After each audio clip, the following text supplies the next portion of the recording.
अस्सलाम वालेकुम, कैसे हैं आप लोग। आई होप आप लोग बिल्कुल ठीक ठाक होंगे। हम भी अल्लाह का शुक्र है बिल्कुल ठीक ठाक हैं। नई वीडियो के साथ आपकी खिदमत में हाजिर हुई हूँ और आज के थंबनेल से आप लोग समझ ही गए होंगे कि हम जो हाउसवाइफ्स होती हैं उनकी खाली ज़िम्मेदारी जो होती है वो घर को ही साफ़ सुथरा करना नहीं होता, उसके अलावा भी आपके ऊपर बहुत सारी ज़िम्मेदारियाँ होती हैं और घर को और बाहर भी बच्चे और अपने ख़ानदान को और अपने आप के लिए भी आपको थोड़ा सा टाइम निकालना पड़ता है।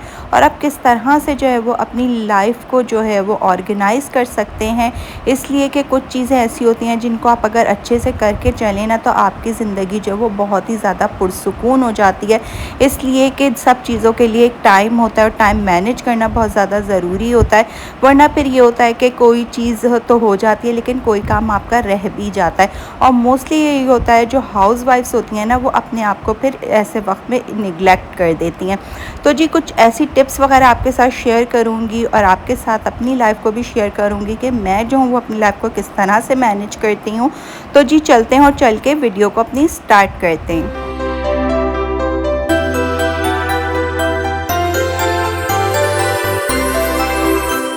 बिस्मिल्लाहिर्रहमानिर्रहीम। यहाँ पर जो है वो मॉर्निंग का टाइम है और ये दो बन जो हैं बर्गर जो है वो मैंने दोनों बच्चियों के लिए बनाए हैं। और यूशा साहब का ये था कि उनके आज स्कूल में उनके फ्रेंड ने जो था वो उन लोगों को अपनी बर्थडे पार्टी देनी थी, तो वो अपना लंच नहीं लेकर गए थे। बस ये दोनों बच्चियों का मैंने लंच तैयार कर दिया है। बच्चे स्कूल चले गए थे। अब यहाँ आ गई थी सबसे पहले जो थे वो कपड़े उतारने के लिए, क्योंकि धूप जो है वो बहुत ज़्यादा तेज़ होती है और रात के अगर कपड़े उतारे ना जाए ना तो फिर वो जो है वो बहुत ज़्यादा कलर उनका फेड हो जाता है। तो यहाँ पर जनाब सबसे पहले हम जो है वो अपने कपड़े उतार लेंगे। और अच्छा, मैं आपसे बात कर रही थी कि हम अपनी लाइफ को किस तरह से ऑर्गेनाइज़ कर सकते हैं। हर चीज़ को जो है वो अगर आप एक टाइम के साथ करें, हर चीज़ आप अपने टाइम पर करें और आपको ये होना चाहिए कि आपने दिन में अपने आप को भी टाइम देना है, क्योंकि सारी ज़िंदगी जो है वो हम काम में ही लगे रहते हैं। बच्चों की परवरिश करना, घर के काम करना, अपने वालिदैन की खिदमत करना, ये सब हमारा फ़र्ज़ और हम बहुत इसको अच्छे से निभा भी रहे होते हैं। लेकिन ज़्यादातर ये होता है कि इन सारी बातों में हम अपने आप को भूल जाते हैं। आप ये रखें कि आपने 1 से 1.5 घंटा जो है वो अपने आप को भी देना है, उसमें आपने अपनी केयर करनी है, आपने अपने बारे में सोचना है, या आपको जो भी चीज़ आपकी कोई भी आपकी एक्टिविटी है आपने उसको करना है, ताकि आपको ये भी लगे कि आप भी कुछ हैं और आपके घर वालों को भी ये हो कि आपका अपना भी कोई टाइम है। क्योंकि अगर आप इस तरह से अपने आप को निगलेक्ट करते रहते हैं ना तो होता यही है कि फिर घर वालों को आपकी अपने बारे में जब आप नहीं सोचते तो उनको इस बात की आदत भी नहीं रहती है। फिर आप जो है ना वो जब कभी अपने बारे में सोचते हैं तो उन लोगों को भी ये होता है कि आप तो हमेशा से ऐसे ही लाइफ गुजारती आ रही हैं। तो इसलिए ज़रूरी है कि आपने अपने आप को भी इम्पोर्टेंस देनी है, ताकि आपकी फैमिली, आपकी मियाँ, आपके बच्चे भी आपको इम्पोर्टेंस दें। और अपने आप को आप भी बताएं कि जिस तरह से आपके लिए बहुत सारी चीज़ें ज़रूरी हैं, आपकी ज़िम्मेदारियां हैं या आपकी बहुत सारी जो ख्वाहिशात होती हैं, इसी तरह से मेरी भी ख्वाहिशात हैं। बच्चों को शुरू से इस बात की आदत हो कि उनकी माँ की भी कोई ज़िंदगी है, और आपके हस्बैंड को भी ये हो कि आपके अलावा जो है वो आपके वाइफ की भी ज़िंदगी है, उसको भी ख्याल रखना चाहिए। या उसको जैसे पार्लर नहीं जाती हैं बहुत सारी औरतें, आपकी स्किन के लिए ज़रूरी है कि आप जो है वो जाएं, पार्लर जाएं, या पार्लर नहीं जाती हैं तो घर में अपनी स्किन का ख़्याल रखें। जो औरतों को ख़ुद से फेशियल करना आता है, जिनको क्रीम्स वगैरह का पता है, वो इस्तेमाल करें अपने ना, ताकि आपकी जो लाइफ है ना वो दूसरों को भी एहसास दिला सके कि आप भी कुछ हैं। अपना आप ख़त्म नहीं करें ना। मेरा कहने का मकसद ये है कि आप अपने आप को भी इम्पोर्टेंस दें। जैसे दूसरों को आप इम्पोर्टेंस देती हैं वैसे अपने आप से भी प्यार करें।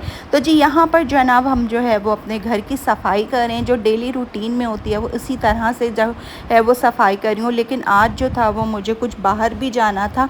अच्छा, मुझे पता नहीं था, अभी तो सुबह का वक्त और बच्चे स्कूल गए हुए थे, अभी बच्चे स्कूल से वापस नहीं आए थे ना।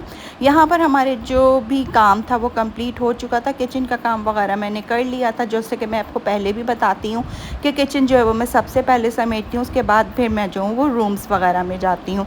तो बाहर मेरे जो है वो पौधे वगैरह रखे हुए, उनको जो है वो मैं मॉर्निंग में पानी ज़रूर देती हूँ कि मैं भूल ना जाऊँ। तो इसलिए कुछ काम में ऐसे होते हैं जो मैं सबसे पहले करती हूँ, क्योंकि पौधे जो हैं वो मेरे बच्चों की तरह है। जैसे मैं अपने बच्चों का ख़्याल रखती हूँ, ऐसे मुझे अपने पौधों का ख़्याल होता है और मुझे होता है कि उनको पानी मिला है कि नहीं मिला है। तो इस वजह से मैं सबसे पहले जो है वो उनको पानी देती हूँ, ताकि मैं ख़ुद मुतमईन हो जाऊँ पानी मैंने दे दिया। यहाँ पे मैंने अपने लिए नाश्ता बना लिया था और नाश्ते में आज जो था वो मैं अंडा और पराठा खा रही थी। अंडा पराठा जो है वो मुझे बहुत ज़्यादा पसंद है और कभी कभी हफ़्ते में एक दफ़ा जो है वो मैं अंडा पराठा ज़रूर ले लेती हूँ। तो बस यहाँ पर हस्बैंड को मैंने रोटी दी थी और अपने लिए मैंने पराठा बना लिया था। शामी कबाब मैंने चढ़ाए हुए थे और यहाँ पर मैंने शामी कबाब तैयार कर लिए थे। शामी कबाब जो है वो मैं बड़े अच्छे और रेशे वाले बनाती हूँ, कभी इंशाल्लाह आपको इसकी रेसिपी भी दूँगी। तो इस तरह से जिस तरह से मैं बनाती हूँ ना, इसके बहुत अच्छे रेशे बनते हैं और घर में जो है ना वो सब बहुत शौक़ से खाते हैं।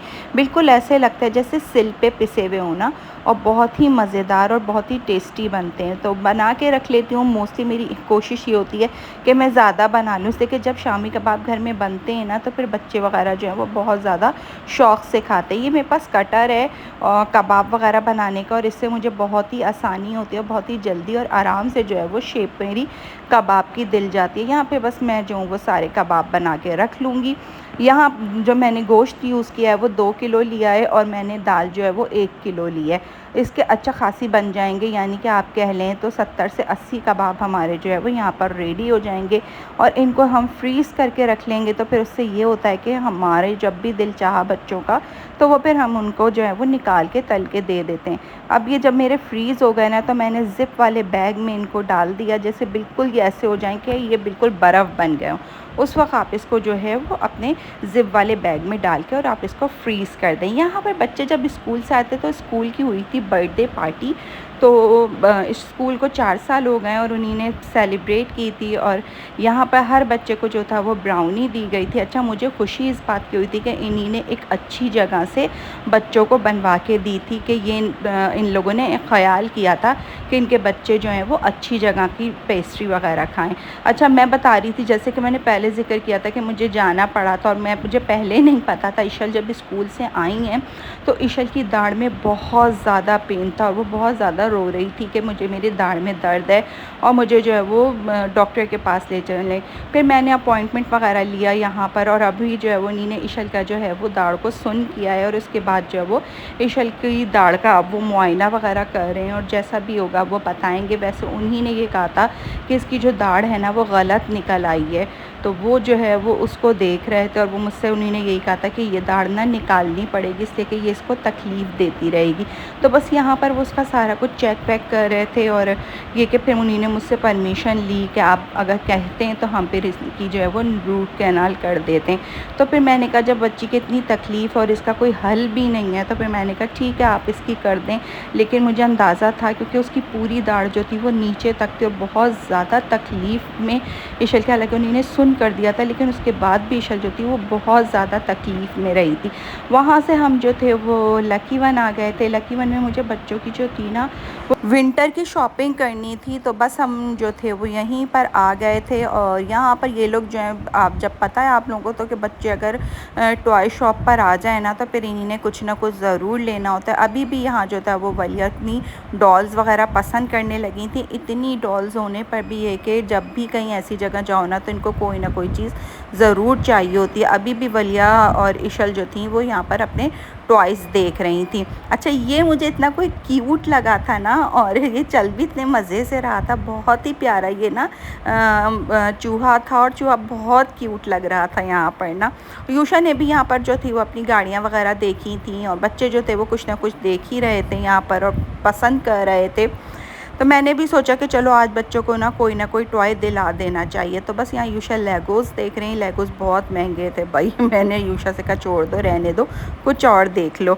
तो जी आज की वीडियो को बस यहीं पर एंड करती हूँ। मेरी वीडियो कैसी लगी मुझे कमेंट करके ज़रूर बताइएगा। मेरी अगर कोई बात बुरी लगी हो तो फिर उसके लिए सॉरी, लेकिन मैंने बस सिर्फ जो भी बात की वो आप लोगों की भलाई के लिए की। वीडियो को करते हैं यहीं पर एंड। रखिएगा अपना बहुत बहुत ज़्यादा ख्याल, मुझे और मेरी फैमिली को अपनी दुआ में याद रखिएगा। मिलेंगे नए ब्लॉग में नई सुबह के आगाज़ के साथ। जब तक के लिए अल्लाह हाफ़िज़, tata bye bye, see you.